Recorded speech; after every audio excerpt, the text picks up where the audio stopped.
Sonjin held Wubin in his arms, feeling as if everything was a dream. Minsu stood frozen in shock, unable to move. Sonjin shouted for help, pleading with the people around him to call an ambulance.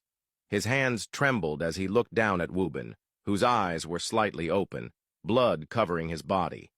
Desperately trying to suppress the wound, Sonjin begged him to hold on, tears streaming down his face. He reassured him that help was on the way and that he would be fine.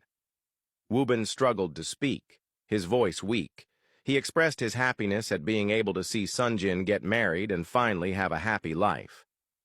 Sonjin urged him to save his energy and not to speak, but Wubin continued. He stated how grateful he was to have been friends with Sonjin, calling him his brother. He admitted that he was afraid his time had come and that he could no longer accompany him until they grew old together, as he had once promised. Sonjin screamed for help, his voice filled with desperation. He clung to Wubin, refusing to accept his words, insisting that help was coming and that they would still have time together. As Wubin's energy faded, he called out for Minsu. She quickly kneeled beside him, holding his hand, her body shaking with panic. She reassured him that he was going to be okay and begged him to hold on. Wubin smiled weakly at Minsu and reminded her of the time she had asked him how he knew he was in love.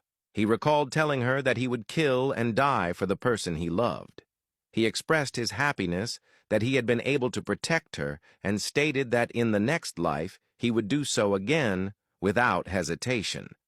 Looking at both of them one last time, he told them that he loved them before whispering that he was tired and wanted to sleep. Sonjin pleaded with him not to close his eyes, begging him to stay awake, but Wubin's eyes slowly shut. A scream of agony and pain erupted from Sonjin as he called out for Wubin to open his eyes. Just then, emergency responders rushed in, wasting no time as they attended to him. Placing him on a stretcher, they carried him outside to the ambulance. Sonjin ran after them, refusing to leave Wubin's side.